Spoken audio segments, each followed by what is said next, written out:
Lawyers of Reddit. What was your, oh, I'm defiantly winning this one moment? Story 1. Worked as a prosecutor and was handling an involuntary commitment hearing. This is a hearing when someone is mentally ill and another, usually a family member, has filed a petition with the court asking for the mentally ill person to be committed for medical treatment when they are a danger to themselves or others. The judge would always make everyone wait for at least 15 minutes before he entered the courtroom. The judge spent at least 5 of those minutes adjusting his toupee. The lady, the one being committed, was wearing only a blanket as she refused to wear clothing. During the 15-minute wait, she was screaming at me, calling me every racial insult she could. The judge walks in, and suddenly her attention turns to the judge's toupee. She starts laughing and insulting him, asking why he had road on his head. After 5 minutes of ranting, her attorney turns to me. We are sitting next to each other, not more than 2 feet apart, and asks me to move to have her removed. I said no. She was proving my case for me. After a couple more seconds, I had a change of heart. I felt bad and made a motion to have the lady removed. The judge warned her that if she would not be quiet, she would be removed. She kept going on and on. She was taken back to the detention facility by the sheriff's deputy. The lady's husband then testified as to why she was a danger to herself. I don't remember the specifics. There was also a doctor's report submitted. In case anyone asks, this was 20+ years ago. She was sent to the state mental hospital for 7 to 14 days. I do not remember the exact time, but it is a temporary order, and there has to be a review in a short time to see if the commitment should be longer or if the person should be released. She came back to court after having been medicated, and she was a really sweet older lady. She had severe mental problems that required her meds to be adjusted. She was fine, smiling, and in a really good mood when she came back to court. Her husband was really happy to see her again and was relieved she was back to her normal state of health. Story 2. Not a lawyer, just one of the folks gathering documents. The company got an unexpected demand letter claiming we provided a defective piece of equipment and wanting big bucks for the cost of repair and all the downtime it caused. Our in-house lawyer immediately thought something was up. Letters like that are never out of the blue. They're always preceded by phone calls and emails, and he always got looped in on those. So when he called me up to have the document preservation chat, he also wanted me to pull and print all emails as soon as possible. There weren't many, maybe 30, mentioning the company, 20, to or from the company, and all of them, save 3, were from when they bought the machine over a year before. The last email was the only one I actually printed, and I decided to deliver it myself with one line highlighted. Was surprisingly intact for being hit by a motorcycle going that fast. I had never seen our company lawyer smile, nor laugh, but he was doing both as soon as he read it. Story 3. I can't really say I'm proud of this one. It's not a happy case, but it was a pretty sure winner.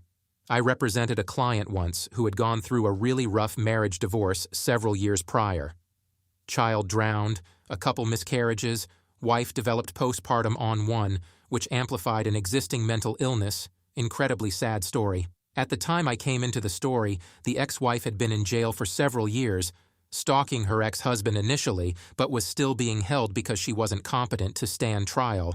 And I was representing the ex-husband, who just wanted authorization to take over sale of the house so they could finally finish severing ties. Prior to the trial, the wife's pro se briefs made it seem like she was under the impression they were going to relitigate the divorce, filled with allegations related to the marriage itself. Like I said upthread, she already had mental problems, and it was clear she'd picked up some sovsit tendencies during her ongoing incarceration. When it actually came to trial and she was brought in, you could tell she was clearly not well. She was having a conversation with herself while my client was on the stand giving his explanation of the situation. We didn't really have any witnesses to speak of, this was hardly a major matter, so the ex-wife gave her side after that, and that's when the wheels fell off. She basically went on like she had in her briefs, rambling about the divorce itself, claiming my client had committed adultery, and therefore she was entitled to 100% of all assets. Aforementioned sovsit stuff, some general babbling, etc. The judge we had was a nice guy, for which I'm forever grateful. He was patient with her, kind, reminded her that the initial divorce wasn't the issue, but generally just let her continue to speak her piece for a bit. After a few minutes, he gently shut her down, had the bailiff and guards lead her away, and gave us the authorization. Like I said, it's not a happy, oh Lord, we're so going to win this case. Just a sad situation, but it was probably my surest winner other than default judgments. Story 4. Acted as my own lawyer in small claims court. A cleaning lady I found on Angie's List grabbed the wrong spray bottle to clean a built-in cabinet behind our new couch. The spray bottle had bleach. All of the bleach mist settled and left white spots all over the couch. I thought the whole point of Angie's List was that you were getting insured professionals, but nope, they didn't have insurance. I filed for a small claim because they started to deny everything. Once I told them my protection plan on the couch didn't cover bleach stains and showed them the invoice to replace the upholstery. Their argument suddenly went from, yes, I'll pay the deductible for the protection plan, to it was like that when I got there. I started to get everything ready, took pictures, video of all the bleach spots, printed out our text conversations. For a while, I wasn't sure if I was going to win it, because it may have boiled down to her word against mine. Then it hit me to look through my old photos and bam! I'd taken a picture of my dog a week or two prior sitting on the couch right by the built-in cabinet that clearly showed no bleach stains, so yeah, I won. On another note, if she had just admitted it to me and apologized, I would have given her a break or only asked for half the cost or something. Even still, I couldn't help but feel bad for her, until she told her side of the story in court. I was perfectly calm and nice when I found out they bleached my couch, and she told the judge that I was screaming at her. After that, I was all business. Judge ruled in my favor. I told him to subtract the cost of the cleaning services from the invoice because she gave me back the check I wrote after finding the bleach stains. But technically, they did clean my house, and I wanted our business to be fully settled. We stepped out, and she wrote me the check. Story 5. Client was Private Shuttle Bus Company, which was contracted by the publicly funded regional transit company to pick up elderly and disabled customers, done on a reservation system. Client was sued by a woman alleging that the client didn't pick her up when she called, which was true. She would never make a reservation, instead treated the service like a taxi. And as a result, she had to hitchhike into town and stay in a shelter overnight. She claimed that at the shelter someone bit a chunk of her arm off and sued the client for $25,000. Small claims, maximum. I brought an application to dismiss before this went to trial on the basis that the woman's claim was bound to fail. Google the doctrine of remoteness, among other things. At the application, the woman wore short sleeves. Her arms appeared unbitten. Signal 1, this was going my client's way. She argued that claim wasn't really about the money or the chunk missing from her arm, but instead, she wanted the judge to order that my client pick her up whenever she called.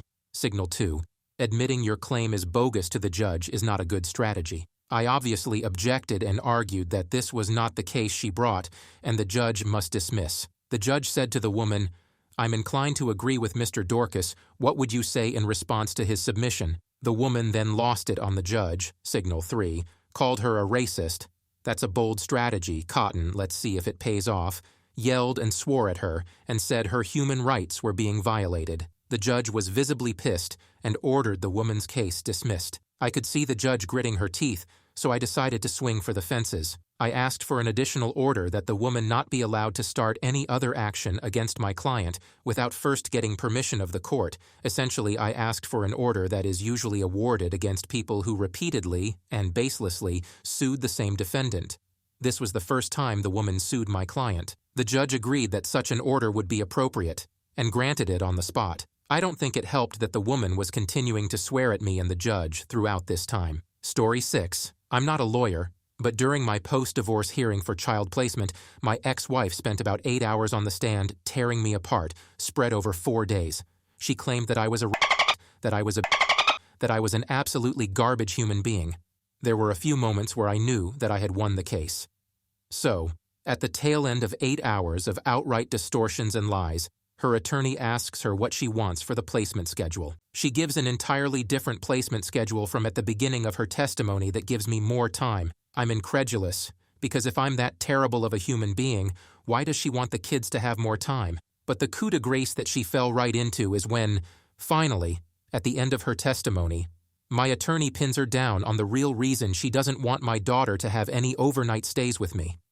My daughter was 3 and had never once stayed overnight, and after all these claims of you would expect a doozy, right? Instead, my ex says something to the effect of that she's too young and won't understand that, when mommy leaves, that mommy is coming back. Basically, object permanence. So the judge asks, "So, I have a question. When she goes to daycare, does she like being separated from her brother, my son?" "Oh no, she doesn't." "So does she cry?" "Yes, she cries." "So," he says, "is she upset that he's not coming back? Or just because she misses her brother?" "She knows that he's coming back," says my ex-wife. "She just misses him." Right away I saw what happened. In the span of about 20 minutes, she destroyed her argument that I'm abusive and destroyed her argument that my daughter lacked the object permanence necessary to stay with me. I could have flown. I won my case. Story 7. Not a lawyer, of course, but I lived in a house with a slumlord property manager. Everything looked okay when we moved in, but we noticed a leaking spot in the ceiling. They just came and painted over it, multiple times. We learned after the fact that half the house didn't even get air conditioning and had no air circulation, with windows nailed shut. After a year, my daughter developed asthma. My son had chronic sinus infections, and my husband and I had headaches and were sick every month. We also began to have issues with bugs no matter what we tried. I sent the kids off to their dads, and my husband and I pulled our shit apart. We found mold on everything. Nothing in a visible place because I clean a lot. But once we pulled back furniture-band mattresses, it was everywhere. I took pictures and had excellent documentation of our landlords. Less than stellar attention. We broke our lease and moved out with their approval, versus having them put us in a hotel. We threw away so much crap, all of which was documented. They tried to hit me with a $3,000 bill saying we ripped doors out, doors I had pictures of being full of mold inside. I had about 100 pictures and about 30 pages of documents. They tried to say we trashed the place. My lawyer sent theirs just a few images and email transcripts, and I had my deposit back a week later. My lawyer said the only reason he took my case was because of all of the documentation I provided. Story 8. I own a restaurant bar, and we had a young rookie police officer hovering next door 3-4 nights a week towards close, and he was pulling everyone over for failure to make a complete stop. Obviously, most of the people were guilty of a rolling stop. Most people got a warning, but he was trolling for DUIs. One night we saw him parked across the street and my friend was leaving, so I went out and stood there as witness that he came to a full and complete stop in case he got pulled over. The officer saw me standing there and my friend came to a complete stop. Like a really good complete stop. I walked away after my friend was out of sight. Next day my friend said that he had got pulled over after I walked away and had blown a no-9 DUI. The point of this story is that when I was called as a witness at trial, the officer and my versions of the story were absolutely the opposite. When I was dismissed by the district attorney, I asked if I could make a statement. The district attorney objected, but the judge allowed it. So I said, "So if I testify that insert friend's name came to a full and complete stop, and the officer says it was a rolling stop, then one of us is committing perjury, and I'm confident that I am not committing perjury." The courtroom grew a little loud with chatter. We were dismissed. The officer resigned a short while after that. Turns out, as a rookie, he had a ranking officer that was the bad egg riding shotgun and made him make the traffic stop regardless of probable cause. Poor guy getting a tainted reputation from a bad senior officer. Story 9. Not my case, but during my aunt's divorce. Custody case. Wasn't really one hearing per se, but over multiple hearings. My aunt wanted full custody of the kids. She initially had custody, but Uncle was allowed to see the kids every other weekend under supervision. Uncle was nasty even to the kids, even under supervision. Social services reported his behavior, and at hearings he was rude and arrogant to the judge, wouldn't listen and even walked out on a few occasions.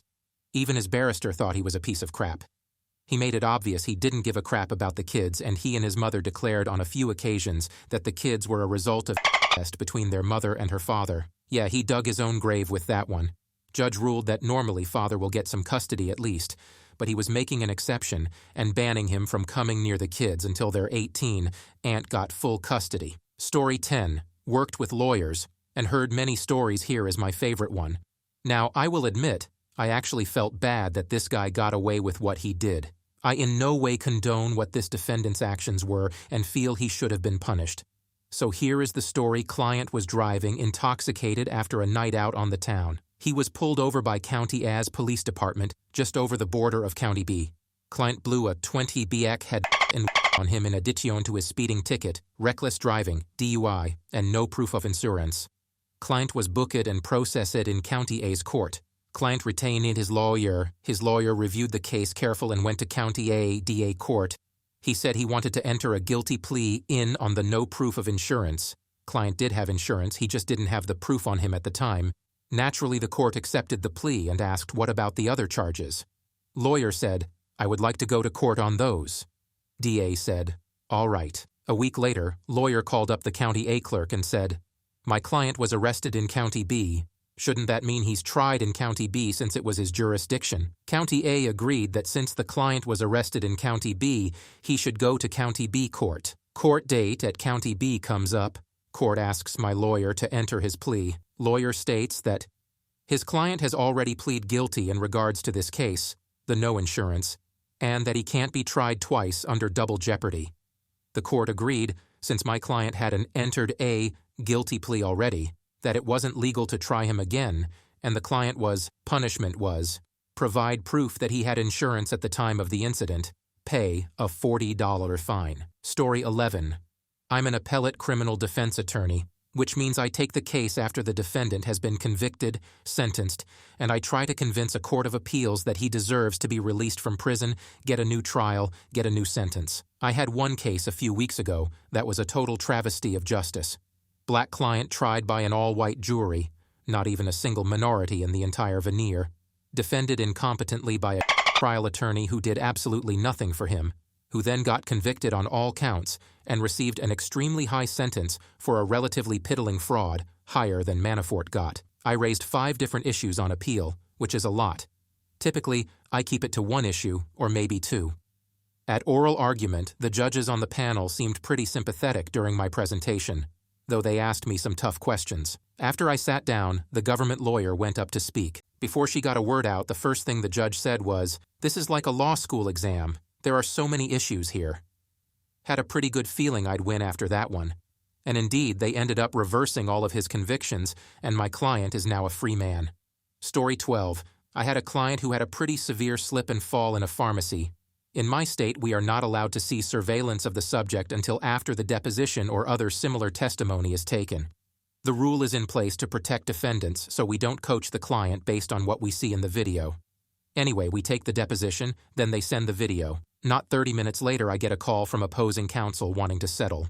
The video revealed that my client had fallen, passed out, and peed herself. She was very elderly and very hurt. The manager of the store had an employee put signs out showing wet floor and mop up around the lady, all while she was unconscious, all before calling 911. Settled that one for the policy limits right there. Story 13. Not me, but my bro managed to force a major bank into the discovery process in a lawsuit, which is totally unheard of due to arbitration laws. The bank's agents had ripped off a wealthy old lady of all her money, and she didn't know anything until her lights were cut off. After fighting and delaying discovery until the very last minute, the bank dumped 200-plus boxes of documents on my brother the Friday before the Monday discovery hearing. He had 72 hours to go through tens of thousands of pages of documents. He rented himself a hotel for the weekend, so he'd have no disturbances, had a friend bring a dolly and hand-truck the boxes to the hotel room, and got to work. In one of the boxes was an email between 2 VPs at the bank, discussing how there would never be a discovery process, so there was no need to destroy documents, evidence, and also saying that they weren't worried about the little old lady's lawsuit, since the bank had frozen her accounts on some trumped-up fraud allegation, so she wouldn't be able to pay her lawyer, and he, my brother, would surely quit. The lady had Alzheimer's at a fairly advanced stage by this time, so the email discussed how she would likely die before her accounts would be unfrozen once the fraud was proven to be false. These chuckleheads openly discussed several illegal acts in emails to each other and then failed to destroy the paperwork proving they had actually undertaken those acts, which legally they could have destroyed at the time. But they were so arrogant they thought they didn't have to. When my brother entered that into evidence Monday morning, they immediately motioned for a recess and offered to settle for an undisclosed sum. He also won his client $10 million in a separate part of the lawsuit. One agent is currently serving a long sentence in the same federal prison as Bernie Madoff. Sadly, the lady did, in fact, die before the case settled, so the money went to her son and to a large charitable trust that then elected my brother as the main trustee. So he gets to disburse the money he won in the settlement and see a lot of people benefit from his work. Pretty sweet. Story 14. I was defending a company being sued for kicking a customer out for being drunk.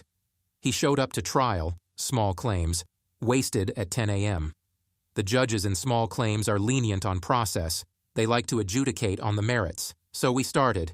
He's the plaintiff, so he goes first. Can barely stand during his opening statement. Knocks over his shopping bag full of evidence. Just awful. The court put a stop to it and ruled in my client's favor. The only words I spoke were, putting my name on the record. Story 15. Family law case. I'm just a paralegal, but I accompany the lawyers to court, or did anyway. Woman, our client who is divorced, father not paying child support. He is always claiming poor mouth, saying he has no money at say, always getting extension to his money owed. He had a boosiness but said, it was doing terribly and he was owing money left and right, etchery. Judges had been sympathetic in the past. However, guy comes in, he owed $36,000 now, for 5 or 6 years back child support, claiming poor mouth once again. Swears to the court he has no money, business isn't going well, shows bank statements. Attorney whips out Facebook post copy I found, my brightest moment.